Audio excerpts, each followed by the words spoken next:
5 अगस्त 2024 को बांग्लादेश की पूर्व प्रधानमंत्री शेख हसीना को अपना देश छोड़कर रातों रात भागना पड़ा था। तब से लेकर अब तक वो भारत की शरण है। उस वक्त हसीना के इशारों में अपने तख्ता पलट के लिए अमेरिका को जिम्मेदार ठहराया था और अब इसे लेकर एक बड़ा खुलासा हुआ है। क्या है ये खुलासा और इसका अमेरिका से क्या कनेक्शन है, जानने के लिए ये रिपोर्ट देखिए। तमाम सारी बातों के बाद ये जो रिपोर्ट है, ये रिपोर्ट बहुत कुछ बताती है, क्योंकि बांग्लादेश के हालात अब भी नहीं ठीक हुए हैं। उसके पीछे का कारण क्या है, इस रिपोर्ट में कई सारी बातों का जिक्र कर रहे हैं। हम जिक्र इस बात का भी कर रहे हैं कि धीरे धीरे किस तरीके से मोहम्मद यूनुस अपनी जमीन खोते जा रहे हैं और अब तक जो हसीना चुप बैठी थी, उस हसीना की हुंकार अब आ चुकी है। सड़कों पर उनके कार्यकर्ता दिखाई दे रहे हैं। दिल्ली से जो संकेत सोशल मीडिया के जरिए बांग्लादेश गया, उसके बाद उनकी पार्टी और उनके कार्यकर्ताओं ने भी रणनीति बनाना शुरू कर दी है। वो अब दमन के खिलाफ आवाज उठा रहे हैं और आवाज ऐसी वैसी नहीं उठा रहे हैं। वो ऐसी आवाज उठा रहे हैं जिसके बारे में सुनकर यूनुस की कुर्सी हिल गई और यूनुस खुद ये मानने लगे हैं कि आने वाले समय में बांग्लादेश से उनका तख्ता पलट हो सकता है। देखिए रिपोर्ट।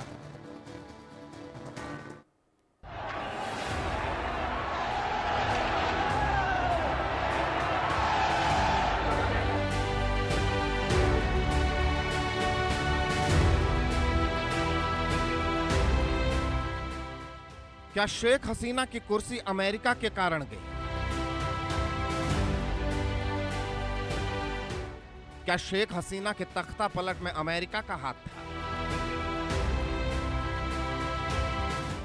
क्या अगस्त में बांग्लादेश में हुए प्रदर्शन को अमेरिका ने फंडिंग की थी?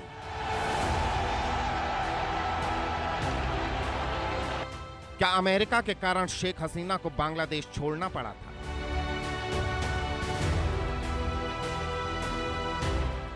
ये सभी सवाल बेबुनियाद नहीं है, हवाई नहीं है। इन सवालों के पीछे है एक रिपोर्ट जिसके सामने आने के बाद तहलका मच गया है। पिछले साल अगस्त में जब प्रधानमंत्री शेख हसीना को अचानक बांग्लादेश से भागना पड़ा तो पूरी दुनिया हैरान रह गई। शेख हसीना के खिलाफ करीब 2 महीने से हिंसक विरोध प्रदर्शन हो रहा था। शेख हसीना की सरकार के पतन के बाद आरोप लगे अमेरिका ने उनकी सत्ता का तख्ता पलट किया। अब इंटरनेशनल रिपब्लिकन इंस्टीट्यूट नाम की खुफिया रिपोर्ट लीक हुई है, जिसे उसने 2020 में अमेरिकी विदेश विभाग को सौंपी थी। इस खुफिया रिपोर्ट में बताया गया है पूर्व राष्ट्रपति जो बाइडेन के प्रशासन ने शेख हसीना की सरकार को गिराने के लिए चलाए गए अभियानों को फंड किया था। इंटरनेशनल रिपब्लिकन इंस्टीट्यूट यानी IRI को बाइडेन प्रशासन फंड करती थी।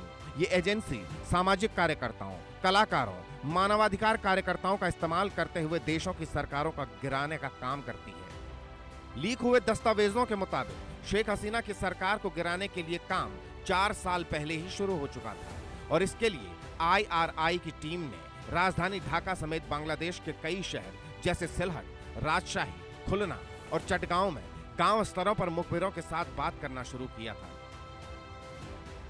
170 से ज्यादा ऐसे कार्यकर्ताओं की पहचान की गई जो शेख हसीना की सरकार को गिराने के लिए IRI के साथ काम करने के लिए तैयार हैं। IRI ने इसके लिए परिवर्तन का सिद्धांत का प्रचार किया। ऐसे लोगों की पहचान की गई जो शेख हसीना के शासन में हाशिए पर धकेल दिए गए। फिर इन लोगों को ट्रेनिंग दी गई। IRI ने छोटे छोटे समूहों के अंदर से नेताओं का चुनाव किया और फिर उन्हें ट्रेन किया। मिलने के बाद ये लोग अलग अलग कार्यशालाओं का आयोजन करने लगे, सांस्कृतिक कार्यक्रमों के जरिए लोगों को जोड़ने लगे, सामाजिक गतिविधियों को अंजाम देने लगे।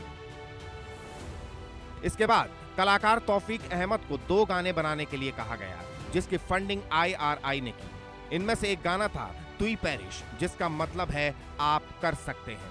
दूसरा पेड गाना ईद आई कार था, जिसमें बांग्लादेश में बलात्कार, गरीबी और मजदूरों के अधिकारों सहित कई सामाजिक मुद्दों की बात की गई थी। इस गाने को बांग्लादेश में सामाजिक मुद्दों को उजागर करने और सरकार के प्रति निराशा और यहां तक कि असंतोष पैदा करने के लिए डिजाइन किया गया था, ताकि सामाजिक और राजनीतिक सुधारों का आह्वान किया जा सके। रिपोर्ट में खुलासा किया गया है इस मिशन के तहत बांग्लादेश की मशहूर हस्तियों, कार्यकर्ताओं और नागरिकों को एक साथ लाया गया। विपक्षी बांग्लादेश नेशनलिस्ट पार्टी के राजनेताओं और सांसदों के साथ बात की गई और उन्हें आंदोलन के लिए तैयार किया गया।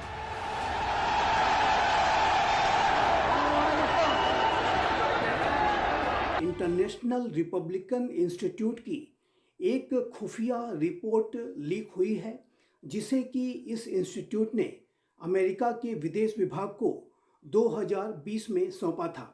इस रिपोर्ट में ये कहा गया था कि यूनाइटेड स्टेट्स ऑफ अमेरिका के बाइडेन एडमिनिस्ट्रेशन ने बांग्लादेश में शेख हसीना की सरकार को अपदस्थ करने के लिए चलाए गए अनेक अभियानों को फंडिंग की थी।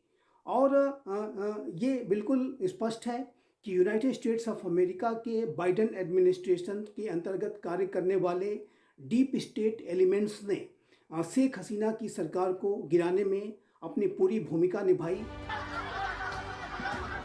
इस तरह शेख हसीना के खिलाफ एक माहौल बनाया गया। छात्र और आम लोग सड़क पर उतरने लगे। देखते ही देखते हसीना के खिलाफ आंदोलन ने बड़ा रूप ले लिया।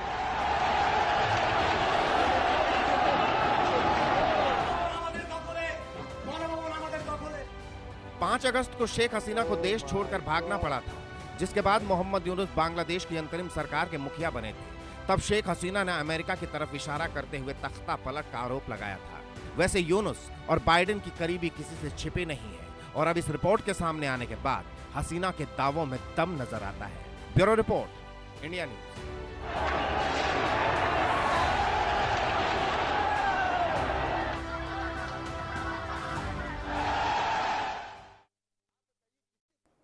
तो आईआरआई की जो रिपोर्ट है, उसके जो संकेत है, उसको हमने आपको दिखाया, लेकिन इस रिपोर्ट में इस बात का भी जिक्र है कि आखिर क्या स्थिति है। जी हां, जो कुछ हुआ बांग्लादेश में, जो कुछ हुआ वो अमेरिका की शय पर हुआ। उस समय जो बाइडेन थे और ये आरोप किसी और ने नहीं बल्कि जिसका तख्ता पलट हुआ शेख हसीना का, खुद उसने लगाया। लेकिन अब परिस्थितियां बदली हुई हैं। जो बाइडेन जा चुके हैं, डोनाल्ड ट्रंप आ चुके हैं और इस बात को लेकर कहीं ना कहीं यूनुस भी परेशान हैं। इसलिए वो पाकिस्तान के साथ गलवैया कर रहे हैं। मनन द्विवेदी विदेशी मामलों के जानकार मेरे साथ मौजूद हैं। मनन साहब, हम ये चर्चा तब कर रहे हैं जब देश के प्रधानमंत्री नरेंद्र मोदी विदेश यात्रा पर हैं। पहले फ्रांस में होंगे और उसके बाद वो अमेरिका में होंगे, डोनाल्ड ट्रंप के साथ होंगे। और देश के प्रधानमंत्री नरेंद्र मोदी ने इस बात के संकेत भी दिए हैं कि पहले भी मैंने ट्रंप के साथ मिलकर वैश्विक परिवेश में काम किया है और अब भी कई सारे ऐसे मुद्दों पर चर्चा होगी जो कि बहुत ज़रूरी है। निश्चित तौर पर बांग्लादेश में भी चर्चा होगी और ये जो मुलाकात और चर्चा है, इस चर्चा को लेकर अगर सबसे ज़्यादा किसी के माथे पर पसीना होगा, पेशानी पर लकीरें होंगी चिंता की, तो वो मोहम्मद यूनुस के। जी बिल्कुल। मैं यहाँ पे ये कहना चाहूंगा कि भारत के प्रधानमंत्री नरेंद्र मोदी गए हैं, फ्रांस भी जाएंगे, अमेरिका भी जाएंगे और पहुंच चुके हैं। तो उसमें ये है कि एक तो आर्टिफिशियल इंटेलिजेंस के मामलों पर बातचीत होगी और आर्टिफिशियल इंटेलिजेंस का अगर हम देखें तो स्टॉक टेकिंग उसकी चल रही है, उसका रिव्यू प्रोसेस चल रहा है और उसके अलावा और भी जो एडवांस टेक्नोलॉजीज हैं उन पर भी बातचीत होगी। तो एक तरह की समिति है जिसमें मोदी और ट्रंप आपस में बातचीत करेंगे। और इसके अलावा मैं यह कहना चाहूंगा कि बहुत एक रक्षा समझौता, बड़ा रक्षा समझौता भी न्यू दिल्ली और वॉशिंगटन के बीच में होगा।